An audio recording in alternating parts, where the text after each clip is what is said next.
How's it going, everyone? Welcome back to Boylai Hobby Time. I was browsing the offerings at my local hobby store and I came across this streetcar from Mini Art. I thought it looked like a lot of fun, but I was not prepared for what I was about to get into. Mini Art makes great, highly detailed products, which unfortunately turned out to be a double-edged sword for me this week. The instructions included illustrations of color schemes that I could go with.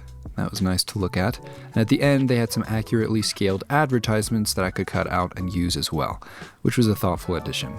One thing that I did not see as I was browsing the instructions, I'm sure it was there, I just didn't see it, was that this set contained almost 650 pieces. And as I pulled the runners out and examined them, I began to realize just how in over my head I was. These pieces are many and tiny.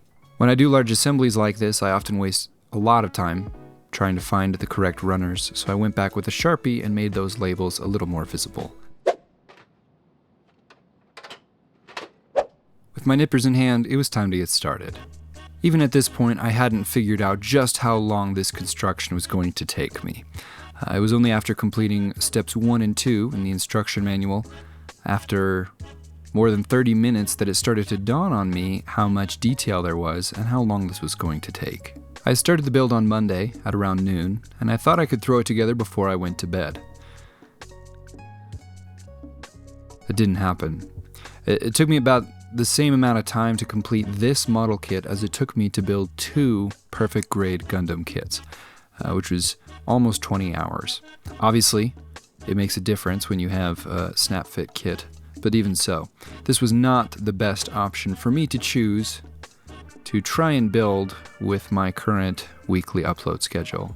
With that being said, though, I did have a lot of fun building it, aside from the fact that I lost multiple pieces to the void, which wasn't hard to do because many of these pieces were so small I could barely handle them with my tweezers. I was able to find a few of the ones I dropped, though, which was a blessing. I couldn't help but be just a little bit sad that so many hours of work and all this nice detail was going to go on the underside and never be seen again. But that's okay, because we've seen it, it's there, and it's serving its purpose. After the construction of the deck was done, it was time to raise the windows, walls, and doors. As I was assembling this streetcar, I didn't really know what direction I was going to go with it for the final diorama. What can you do with a European streetcar from the middle of the 20th century? Maybe if I hadn't used up all my time on the construction, I would have considered doing something a little bit more action-packed. But I'm pretty happy with the direction that I ended up going. It's kind of a peaceful scene in the midst of a maybe not so peaceful world. I had fun putting the control console together. One of my favorite things about putting model kits together is coming away from them with a better understanding of how the full-size thing is made and works. That's particularly true of very well-detailed models like this one. It was about 12 hours into the build at this point, and I finally was getting the walls up. I was able to see for the first time the full shape of this tram, which was fun, and I decided that I would have one door open at the back and the rest would be closed for some subtle storytelling. After the walls were up, I threw together the roof along with the advertisement boards, and if you'll notice, I left all the clear acrylic windows off until the very end. I didn't want to mess those up during the construction or painting process. They have their own opportunity to get messed up later on. I moved underneath the tram again to construct the truck and motor chassis, which is another collection of beautiful details that will be mostly unseen in the end. But I loved putting it together, and I think it looks really cool. And I know that trolleys and trains are technically classified as different kinds of vehicles, but shout out to everything that runs on a track. And if you feel what I'm saying, leave a comment below. The final details that needed to be added were all on the roof, including the trolley pole, which gets electricity from the wire above to power the motors below. Along with the arm to collect the power were all of the rest of the details that went up on the roof.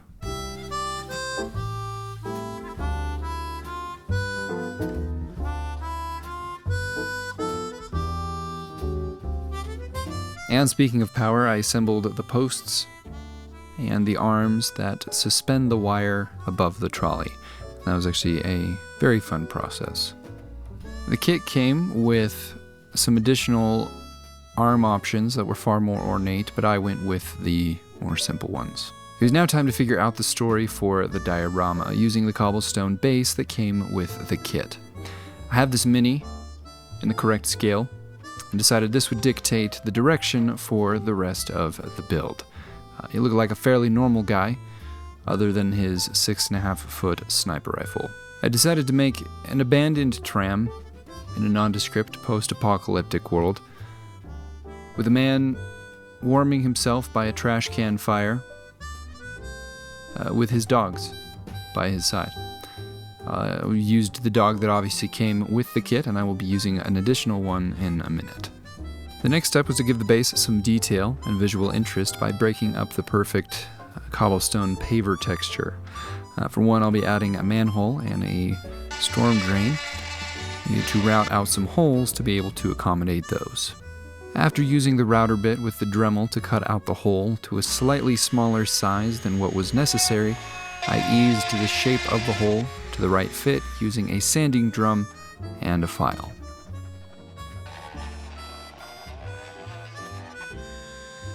I added a hole for the future fire that I will add under the barrel, and then cut out a large section from the base, which will be some damage caused to the road itself.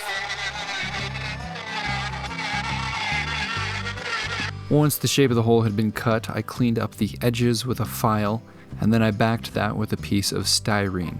I also snipped up some individual cobblestones from an offcut that I took from that hole to make some bricks that I will set into the hole itself.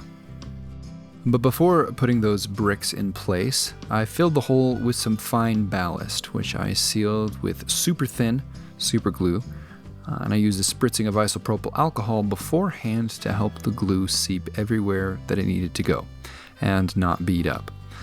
Then glue the individual bricks in place after that. Every time I get a nice new hobby mat, I wonder to myself, what's the first piece of permanent damage that I will do to this? I didn't account for the bow in the plastic, and my router bit hit the mat. Oh well.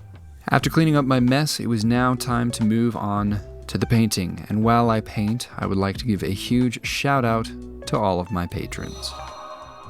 I went ahead and primed everything with a matte black acrylic primer from Vallejo, sprayed on using the airbrush. Probably would have used a rattle can if I had one. I ran out of my last black primer recently, so the airbrush had to do. I did end up with a finer surface to paint on because of the airbrush. It was just these large surfaces, like the trolley and the pavement, that took a lot longer, because the airbrush is not necessarily made to prime such large surfaces quickly. And spending a few extra minutes using the airbrush to prime would not have been of much consideration normally, but by this point I was way over budget on my time because of the construction of the trolley. And speaking of the trolley, that was the first thing that I added color to. I gave the interior a green with a beige wooden floor.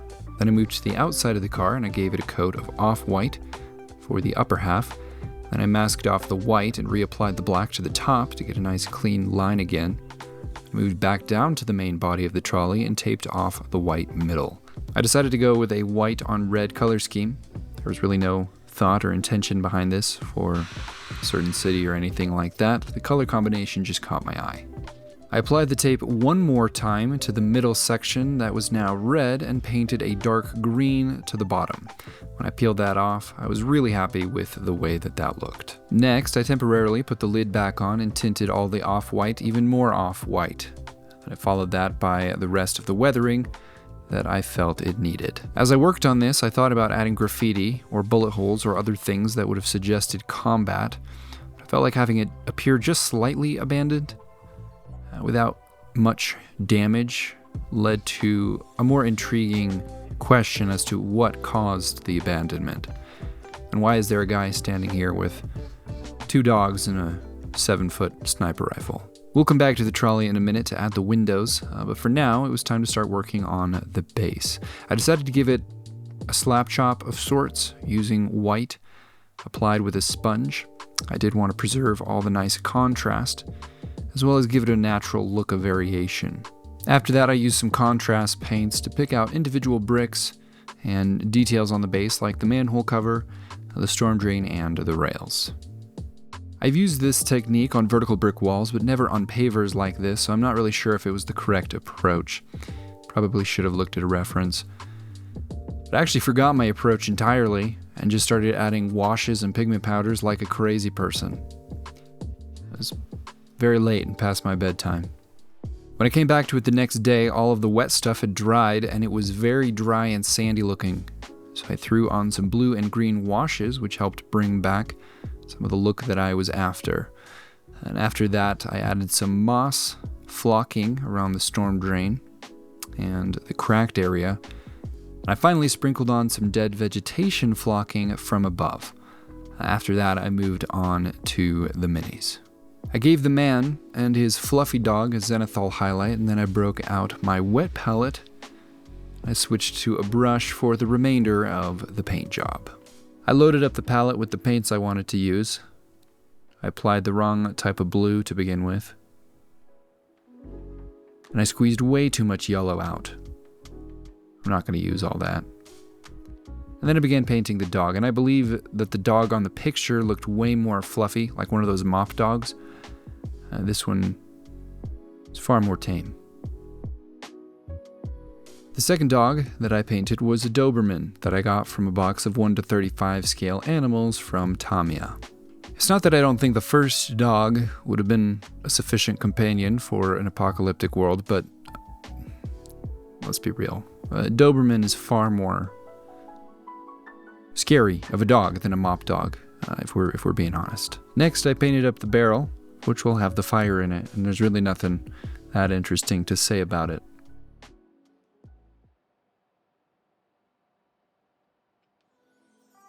Next, it was time to paint the man. I'm not really sure what his backstory is or how he got into this situation, but I was looking up European countries that had red and white trolleys from the 20th century, and Austria was one of them, actually. Which makes sense, because that's the color of their flag. But I don't know what his story is. If you have any suggestions for the origin of this gentleman here, feel free to leave those in the comments below. After the painting was done, it was time to pull this project in for a landing, and I made sure to have a nice clean runway to do so. I wanted to lock in that slightly moist look on the base, so I took it outside and I gave it a coat of clear gloss varnish. And then it was time to add the windows. Like I mentioned earlier, I kept the acrylic clear windows off until this point because I didn't want to mess them up during the painting process. And I didn't want to have to mask them either. That would have been an absolute nightmare of a time. But I wasn't concerned about them staying too clear at this point because this is an abandoned trolley and some cracking and weathering is to be expected. Unfortunately though, when I did try to crack a few of the pieces, they bent rather than shattered. And glass doesn't bend and look warped like plastic does, so unfortunately that didn't read as glass like I wanted it to. Eventually though, I did get all of the acrylic pieces in place, and then I was finally able to glue the top on. And then after that, I began applying some weathering to the windows themselves. After a dirty wash and some dust sprayed on from the airbrush, I moved over to the electronics. I have this little flickering cob light I wired up to a tea light candle battery, and then I stuck my barrel on top. After the barrel, I glued the dogs and the man in place, warming themselves by the fire in this post-apocalyptic Austria. And maybe after this he'll go find a fountain to dance around and sing Do Re Mi, because there will be no one there to stop him. After the minis had been glued down, the last step was to glue the trolley in place and install the power cable that runs between the two posts. Once the line had been glued in place and snipped to size, I called it good.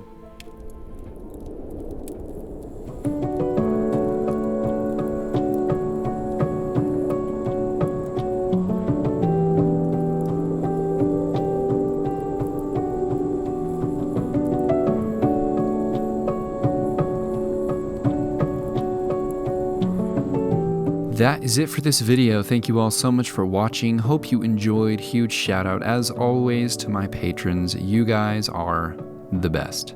Have an awesome week, everyone. I'll see you next time.